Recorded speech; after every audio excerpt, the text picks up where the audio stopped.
Hi students, இப்போ நம்ம பார்க்கக்கூடிய ரொம்ப முக்கியமான ஒரு வீடியோ கிளாஸ் 12 பிசிக்ஸ், அதாவது 12ஆம் வகுப்பு இயற்பியல் government school and matriculation school Tamil medium and English medium ஸ்டூடெண்ட்ஸ்க்கான top 50 golden 2 mark question. So இந்த 50 கொஸ்டின்ஸ் மட்டும் நீங்க ப்ரிப்பேர் பண்ணா போதும்.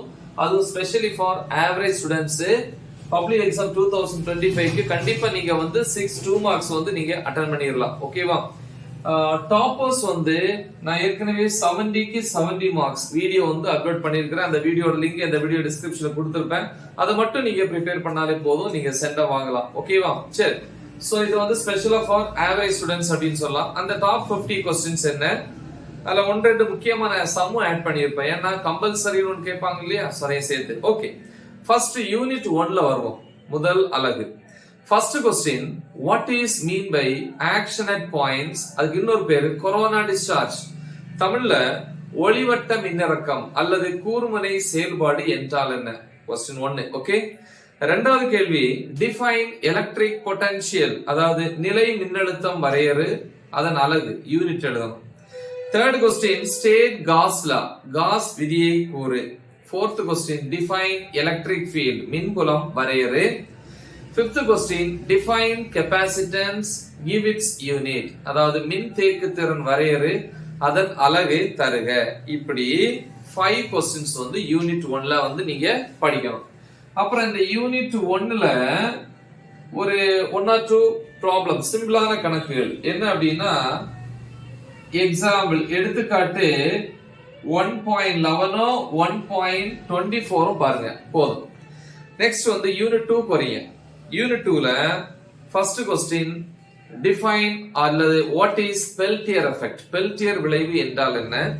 இரண்டாவது கொஸ்டின், டிஃபைன் எலக்ட்ரிக்கல் ரெசிஸ்டிவிட்டி, மின் தடையன் வரையறு. மூணாவது question, applications of Seebeck effect, Seebeck விளைவினுடைய பயன்கள் அல்லது பயன்பாடுகள். நாலாவது question, distinguish drift velocity and mobility, அதாவது இழுப்பு திசை வேகம் மற்றும் இயக்க எண் வேறுபடுத்துக. சோ அப்படி இதுல 4 கொஸ்டின்ஸ் மட்டும்தான்.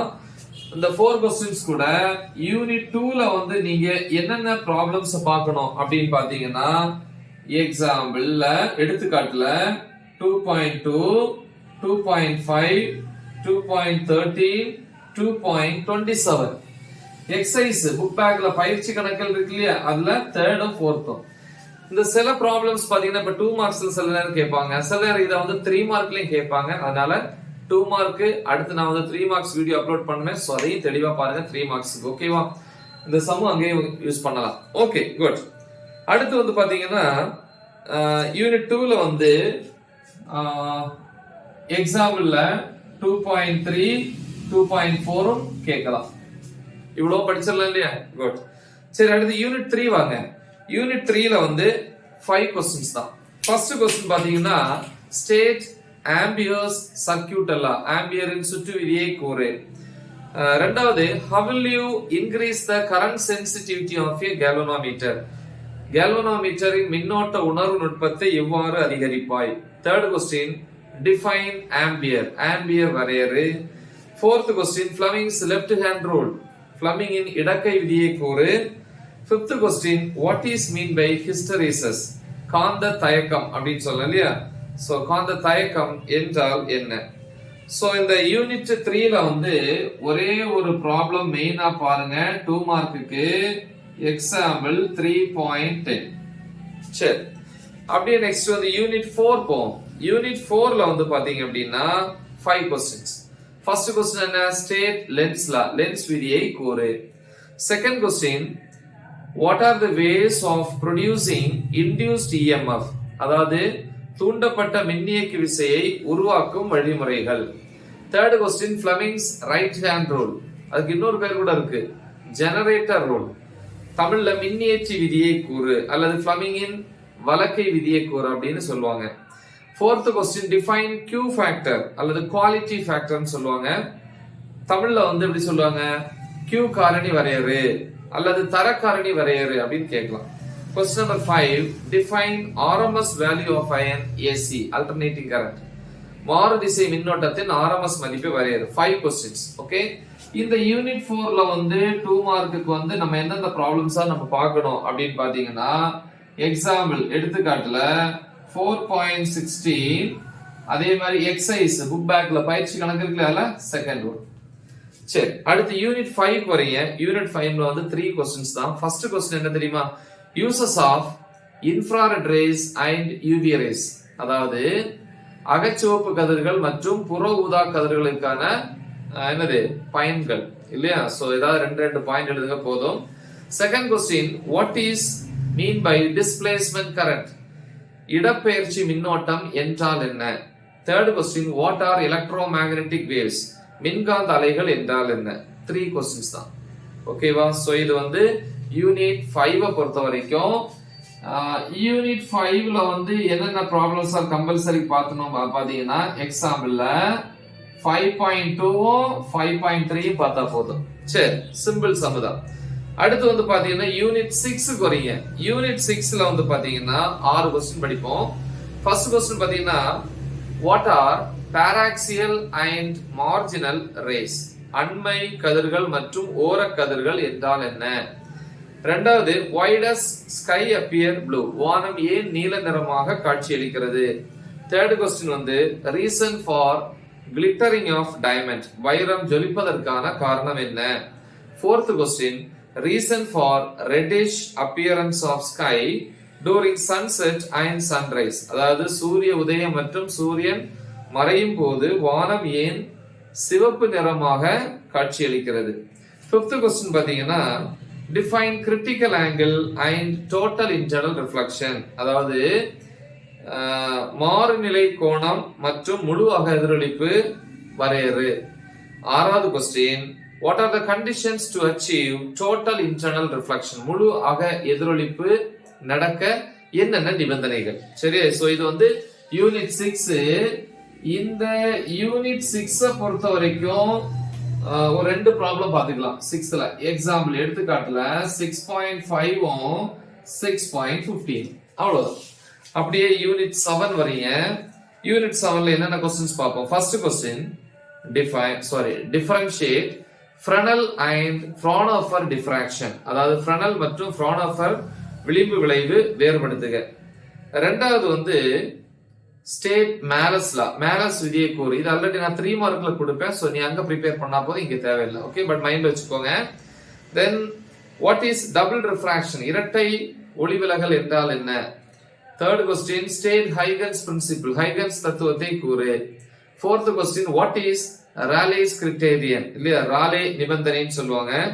ஐந்தாவது பிரின்சிபிள் ஆஃப் ரிவர்சிபிலிட்டி, மீள்தன்மை, இல்லையா மீள்தன்மை கொள்கை அப்படின்னு சொல்லுவாங்க. Sixth question, how are rainbows formed, வானவில் எவ்வாறு உருவாகிறது? இது யூனிட் 7.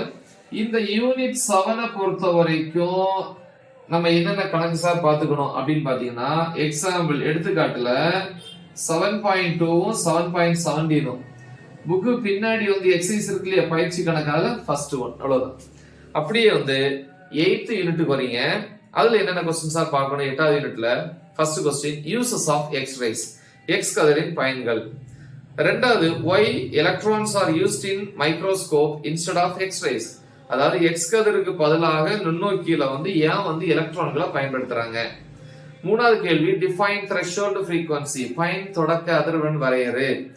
நாலாவது கேள்வி, define work function, ஒளிமின் வெளியேற்ற ஆற்றல் என்றால் என்ன, அது வரையறை, அதனுடைய அலகு யூனிட் கேக்குறாங்க, கண்டிப்பா எழுதணும், முக்கியமான क्वेश्चन.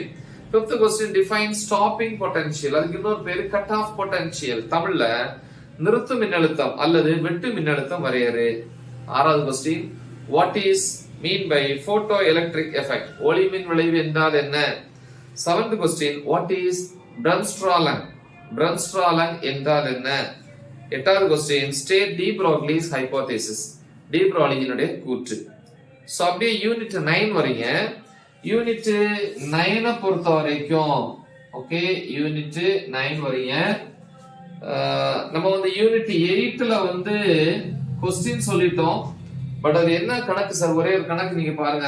எக்ஸாம்பிள் எடுத்துக்காட்டு 8.9. சரி, நம்ம இங்க வரோம். யூனிட் 9 பொறுத்த வரைக்கும் இதுல 2 கணக்கு பாத்துக்கலாம் இல்லையா? ஒன்னு வந்து எடுத்துக்காட்டு எக்ஸாம்பிள்ல 9.1, இன்னொன்னு 9.7. அப்புறம் அது ஒரு பார்த்து படிச்சிருப்பீங்க, அரை ஆயுள் காலம், half life period.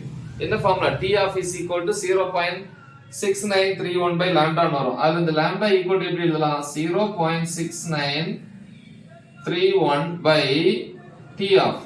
T of னா half life, அதாவது அரை ஆயுள் காலம். இது கொடுத்திருப்பாங்க. இது கொடுத்துட்டு lambda கேட்பாங்க. டிகே கான்ஸ்டன்ட், சிதைவு மாறிலின்னு சொல்லுவாங்க.